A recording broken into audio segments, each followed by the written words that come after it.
मेरे कान्हा जी, मेरी सुबह भी तू है, शाम भी तू है, इस तेज धूप में छाँव भी तू है, मोहन भी तू है, गोपाल भी तू है, कृष्ण भी तू है और मेरा श्याम भी तू है।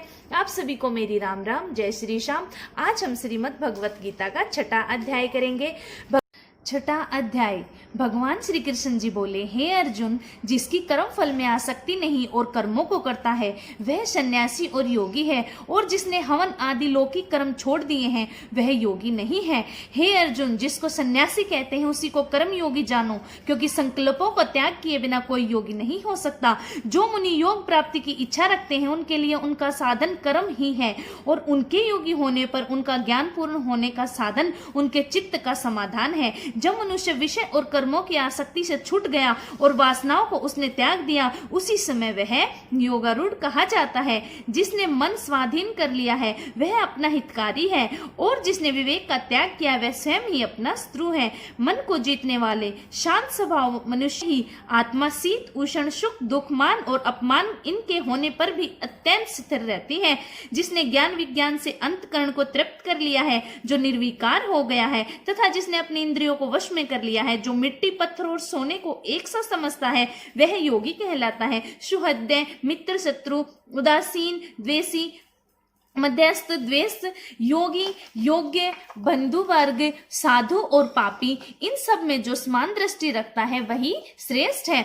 योगी पुरुष को मन और आत्मा को अपने वश में करके वासनाओं और समस्त प्रपंचों को त्याग एकांत स्थान में पहले कुश, उसके ऊपर मृग आदि को चरम और उसके ऊपर वस्त्र बिछावे। स्थान न तो बहुत ऊंचा हो और न ही बहुत नीचा हो, उसी पर मन को एकाग्र करके चित्त को इंद्रियों को रोक कर बैठना चाहिए। आत्म शुद्धि के लिए योग करना चाहिए। शरीर मस्तक और गर्दन को सम करके अचल होकर स्थिर होवे, और अपनी नाक के अग्र भाव को देखता हुआ सब दिशाओं से अपनी दृष्टि हटाए रखे। बह रहित होकर शांत चित्त से ब्रह्मचर्य का व्रत का पालन करे।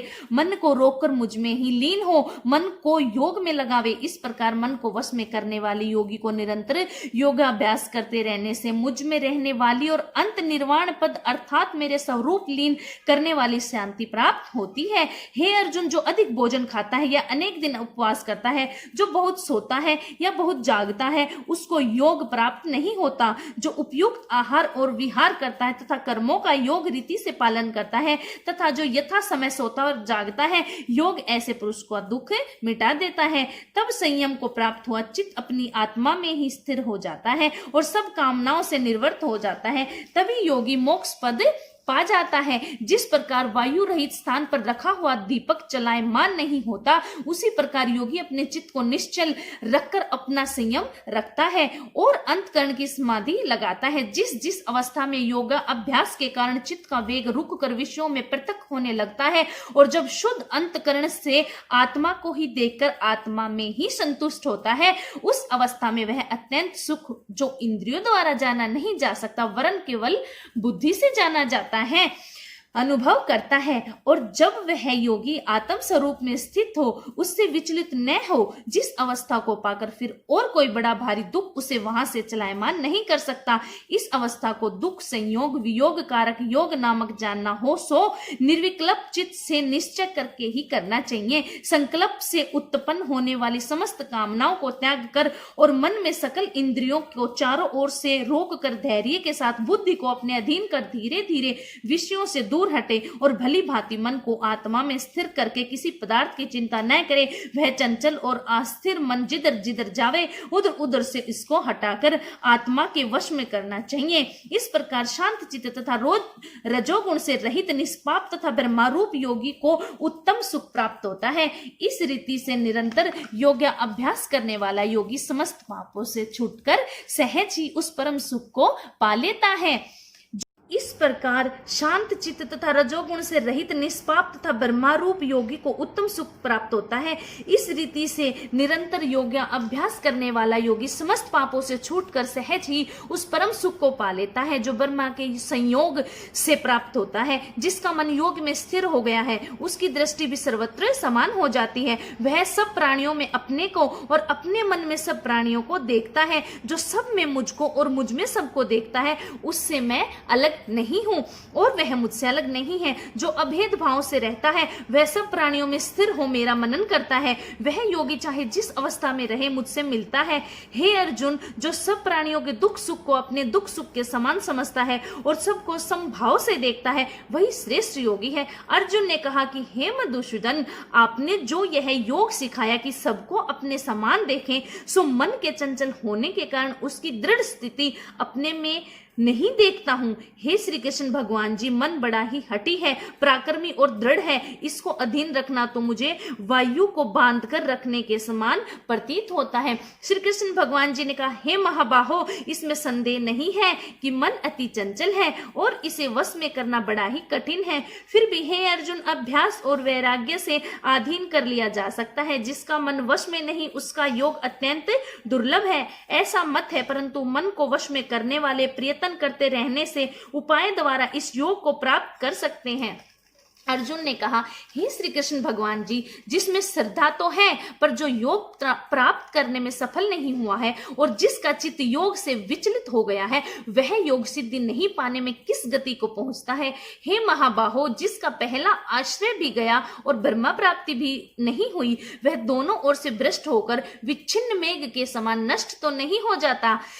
कृष्ण, मेरा यह संदेह है आपको ही दूर करना पड़ेगा। इसको दूर करने वाला आपके अतिरिक्त अन्य कोई नहीं है। श्री कृष्ण भगवान बोले, हे तारपार्थ, उसका यहाँ नाश नहीं होगा और परलोक में भी नहीं होगा, क्योंकि उत्तम कार्य करने वाला मनुष्य बहुत दिनों तक पुण्यवानों को प्राप्त होने वाले लोकों में वास करता है और वहां से फिर किसी पवित्र और धनवान के घर में आकर जन्मता है, अथवा वह बुद्धिमान योगियों के ही कुल में जन्म पाता है। इस प्रकार का जन्म पाना भी इस लोक में बड़ा दुर्लभ है।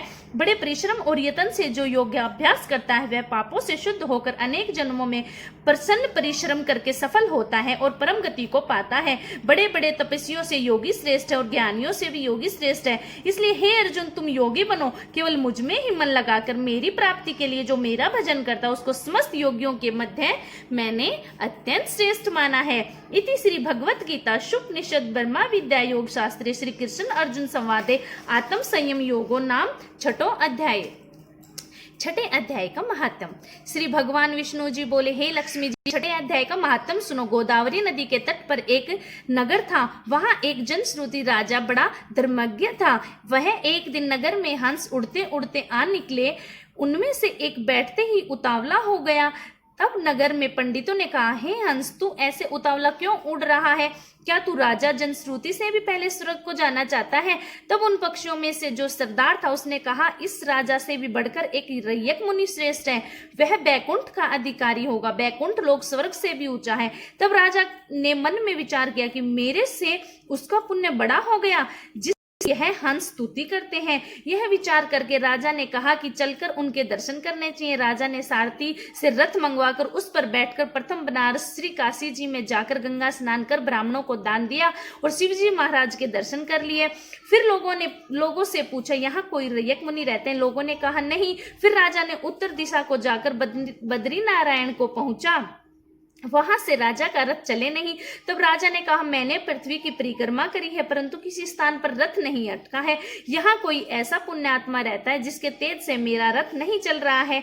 तब राजा रथ से उतरकर आगे चला तो देखा कि पर्वत की कंदरा में एक मुनि बैठा है जिसके तेज से बहुत प्रकाश हो रहा है, जैसे सूर्य की किरणें होती है। तब राजा ने देखते ही कहा, यही रैयक मुनि होंगे। राजा ने दंडवत कर चरणा वंदना करी तथा हाथ जोड़कर स्तुति करी। तब रैयक मुनि ने राजा का आदर किया और कहा कि हे पृथ्वीराज, तुम चारों धाम परसनहारा, धर्म का साधनहारा हो, तुम पुण्यात्मा हो। तब राजा ने मुनि से कहा कि आपका ऐसा तेज किसके बल से है? तब मुनि ने कहा, हे राजन, मैं नित्य प्रति गीता के छठे अध्याय का पाठ करता हूँ। इस कंदरा में उसी का प्रकाश है। यह सुनकर राजा ने अपने पुत्र को बुलाकर कहा, हे पुत्र, आज से तुम राज्य करो, अब मैं तीर्थों को जाता हूँ। इतना कहकर राजा ने राज्य त्याग दिया। रैयक मुनि ने गीता जी के छठे अध्याय का पाठ आरंभ किया। तब वह राजा भी पाठ करने लगा। एक दिन प्राणायाम करके दोनों ने देह त्याग दी। स्वर्ग से विमान आए जिस पर बैकुंठ धाम को चले गए। बोलो श्री गीता माता की जय हो।